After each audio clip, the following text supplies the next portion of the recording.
Saya pernah berpikir bahwa cinta hanyalah alat untuk mendapatkan apa yang saya inginkan, sampai hari itu ketika jebakan saya justru menjerat hati saya sendiri. Di kampus Universitas Indonesia yang ramai, saya, Adi, seorang mahasiswa biasa dengan senyum palsu, mendekati Bima, si dewa belajar yang semua orang kagumi, dengan niat jahat untuk memanatkannya. Tapi siapa sangka, di balik mata tajamnya, dia sudah tahu segalanya, dan balasannya membuat dunia saya jungkir balik. Saya ingat betul hari pertama itu. Saya berdiri di koridor Fakultas Ekonomi, memandang Bima dari kejauhan. Dia selalu sendirian, tenggelam dalam buku-bukunya, rambut hitamnya yang rapi dan kacamata tipis yang membuatnya tampak seperti intelektual sejati. Saya bukan tipe yang suka belajar keras, saya lebih suka jalan pintas. Teman-teman saya bertaruh bahwa saya bisa membuat Bima jatuh cinta, lalu meninggalkannya begitu saja, sebagai balas dendam atas kegagalan saya dalam ujian yang dia menangkan. Adi, kamu kan ahli memikat orang, kata mereka sambil tertawa. Di dalam hati, saya setuju. Saya pernah melakukan hal serupa sebelumnya, di SMA dulu, ketika saya memanatkan seorang teman untuk naik kelas. Tidak ada rasa bersalah, bagi saya, hidup adalah permainan dan yang lemah pantas dimanatkan. Saya mendekatinya dengan hati-hati. Ma, Kak Bima, boleh pinjam catatanmu? Saya ketinggalan kuliah tadi, kata saya dengan suara lembut, mata saya memandangnya penuh kekaguman palsu. Dia mengangkat kepala, matanya menatap saya tajam, seolah bisa melihat tembus ke dalam jiwa saya. Adi, kan? Dari angkatan bawah, jawabnya datar, tapi dia memberikan catatannya. Dari situ, saya mulai sering mendekatinya. Kami belajar bersama di perpustakaan, saya pura-pura kesulitan memahami materi, dan dia dengan sabar menjelaskan. Di dalam hati, saya tertawa. Mudah sekali, pikir saya. Tapi semakin sering kami bertemu, semakin saya merasa ada yang aneh. Bima bukan orang bodoh, dia bertanya tentang keluarga saya, tentang mimpi saya, dan saya harus berbohong untuk menjaga citra. Saya dari keluarga sederhana di Surabaya, Kak. Ayah saya buruh pabrik, kata saya, padahal ayah saya pengusaha kecil yang cukup mapan. Saya takut dia tahu saya sebenarnya anak manja yang malas. Malam itu, setelah belajar, kami jalan-jalan di sekitar kampus. Udara Jakarta yang lembab membuat keringat menetes, tapi saya tak peduli. Saya sengaja menyentuh lengannya, pura-pura tak sengaja. Kak Bima, kamu hebat sekali. Saya iri, kata saya. Dia tersenyum tipis. Iri? Atau ada yang lain, tanyanya. Hati saya berdegup. Apakah dia curiga? Tapi saya cepat mengalihkan. Di dalam pikiran saya bergulat, kenapa saya mulai menikmati kebersamaan ini. Ini hanya jebakan. Saya ingat betapa saya benci dirinya dulu karena dia selalu juara, membuat saya terlihat bodoh di mata dosen. Tapi sekarang, mendengar suaranya yang tenang, melihat senyumnya yang jarang, ada sesuatu yang bergetar di dada saya. Jangan bodoh, Adi, bisik hati saya. Ini hanya permainan. Keesokan harinya, taruhan semakin serius. Teman saya, Riko, menelepon. Sudah berapa jauh, Di? Jangan lupa kalau kamu gagal, kamu bayar makan kita semua. Saya tertawa, tapi di dalam ada keraguan. Saya mulai mempertanyakan motif saya. Apakah benar saya melakukan ini hanya untuk taruhan? Atau karena saya memang tertarik pada Bima? Tidak mungkin. Saya bukan gay, setidaknya itulah yang saya katakan pada diri sendiri. Di masyarakat Indonesia, di mana norma agama dan budaya begitu kuat, mencintai sesama jenis adalah tabu. Saya dibesarkan dengan cerita-cerita tentang dosa dan malu keluarga. Kalau ayah tahu, dia akan usir saya, pikir saya. Tapi kenapa setiap malam saya memimpikan wajah Bima? Pertemuan kami semakin intens. Suatu sore, di kai dekat kampus, saya sengaja bercerita tentang masa kecil saya yang sulit untuk menarik simpati. Saya pernah dibully karena lemah, bohong saya. Bima mendengarkan dengan serius, tangannya menyentuh tangan saya sejenak. Adi, kamu kuat. Jangan biarkan masa lalu menghancurkanmu. Sentuhannya seperti listrik membuat saya mundur. Di dalam hati, konflik bergolak. Ini jebakan saya, tapi kenapa saya yang terjebak? Saya mulai merasa bersalah. Bima tampak tulus, berbeda dengan saya yang penuh tipu daya. Malam itu, saya tak bisa tidur. Apa yang saya lakukan? Ini salah, gumam saya pada cermin. Tapi ego saya menang, saya lanjutkan rencana. Hari demi hari, saya semakin dekat. Kami nonton film di bioskop, saya pilih yang romantis untuk menguji. Di kegelapan, tangan kami bersentuhan dan saya biarkan. Kak, terima kasih sudah nemenin, kata saya. Dia diam, tapi matanya berkata banyak. Di dalam saya berperang, ini bukan cinta, ini manipulasi. Tapi hati saya berkata lain.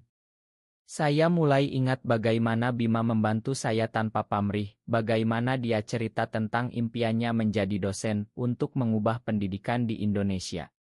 Dia terlalu baik untuk saya, pikir saya. Rasa bersalah tumbuh, tapi saya tekan. Akhirnya, momen itu datang. Di taman kampus, bawah pohon rindang, saya pura-pura mengaku. Kak Bima, saya suka kamu. Dia memandang saya lama, lalu tersenyum. Saya tahu, Adi. Dari awal. Hati saya berhenti. Apa, tanyanya. Saya tahu tentang taruhanmu. Dunia saya runtuh. Bagaimana dia tahu? Ternyata Riko ceroboh dan Bima mendengar. Tapi instead marah, dia bilang, saya biarkan karena saya ingin lihat sejauh mana kamu berpura-pura. Tapi sekarang, saya yang jatuh cinta beneran. Saya terdiam, air mata mengalir. Makan saya, kata saya. Di dalam badai emosi, penyesalan, malu, dan sesuatu yang baru, cinta.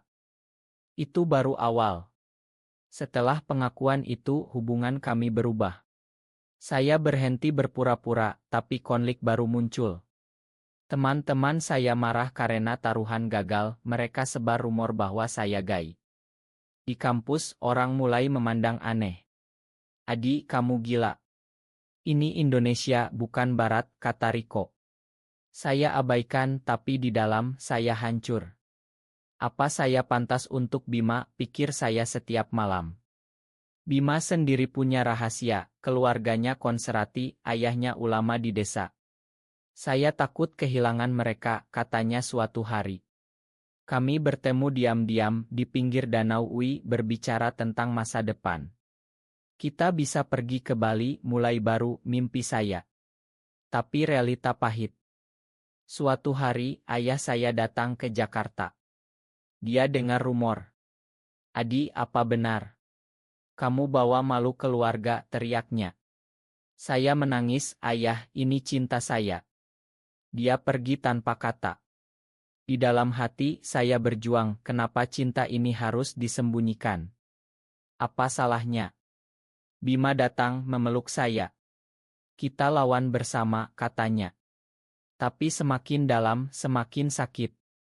Konflik semakin dalam.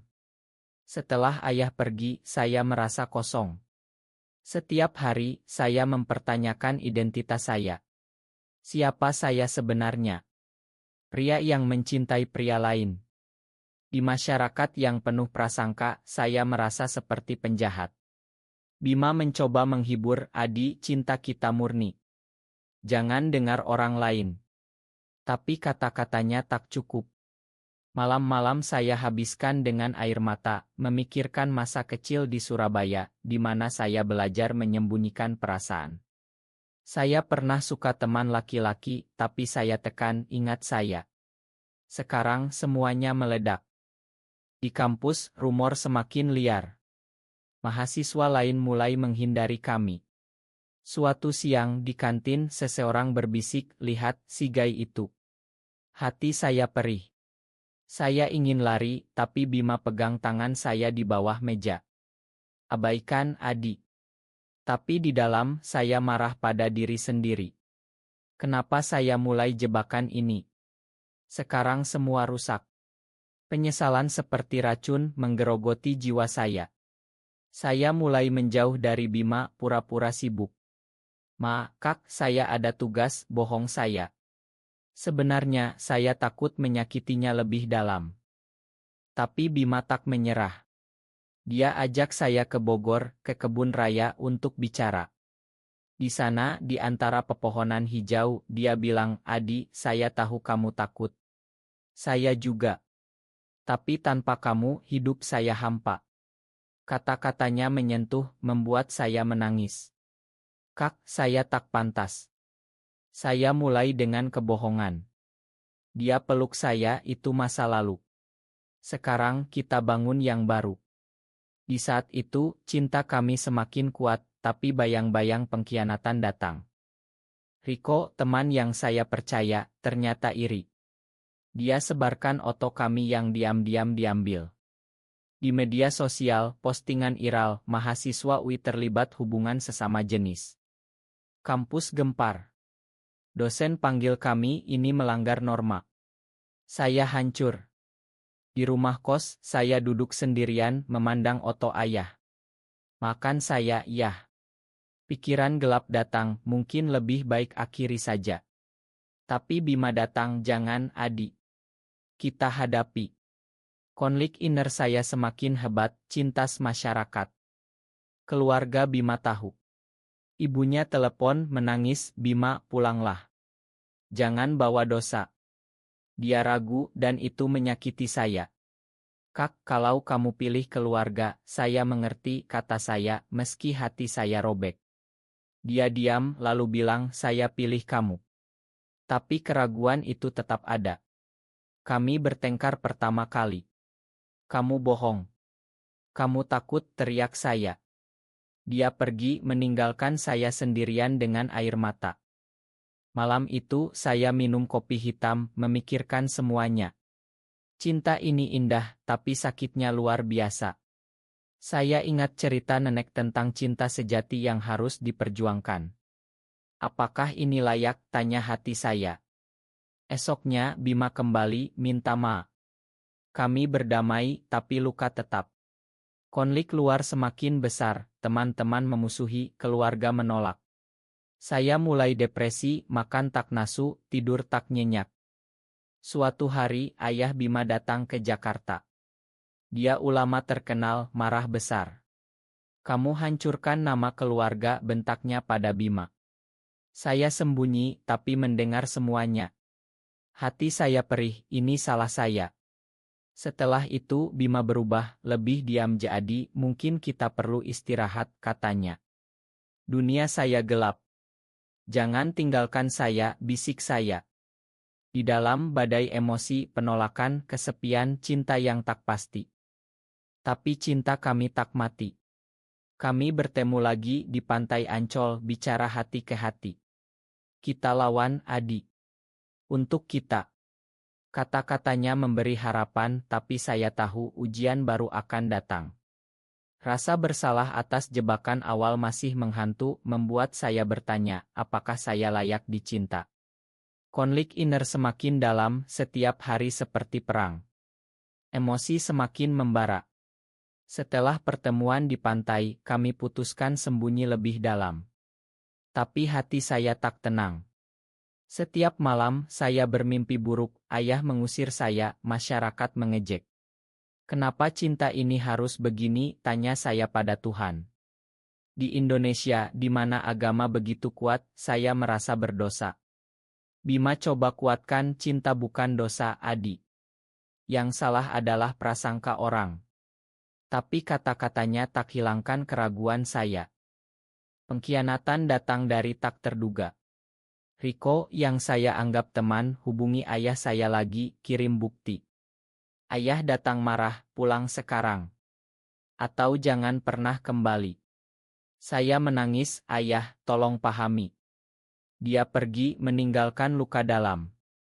Di dalam hati, saya hancur, saya kehilangan keluarga karena cinta ini.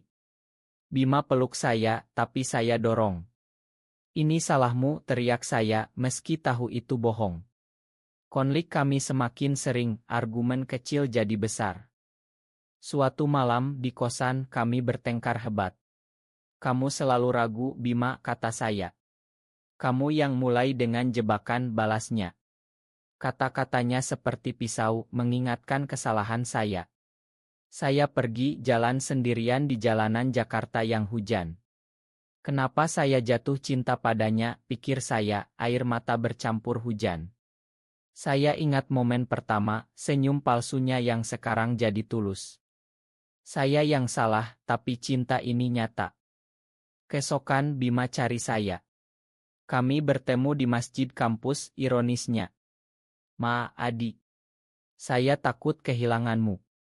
Kami saling memakan tapi luka semakin dalam. Keluarga Bima tekan dia, ancam putus warisan. Saya harus pilih, katanya. Hati saya robek, pilih mereka, Kak. Saya mengerti. Tapi dia pilih saya, membuat saya merasa bersalah lebih besar. Rumor di kampus semakin parah. Kami diancam skorsing. Dosen bilang, ini tak pantas. Saya depresi berat, pikir bunuh diri. Tanpa Bima, hidup tak berarti. Tapi dengan dia, semua sakit. Bima tahu, dia jaga saya. Kita pindah ke Yogyakarta, mulai baru, usulnya. Harapan muncul, tapi ketakutan tetap. Pengkhianatan puncak, Riko konfrontasi saya. Kamu hancurkan persahabatan kita, teriaknya. Ternyata dia suka saya diam-diam, itu sebabnya saya benci Bima. Pengakuan itu sengat hati saya. Ma, Riko. Saya tak tahu. Tapi dia pergi meninggalkan musuh baru. Emosi saya meledak. Saya menangis sendirian, mempertanyakan segalanya.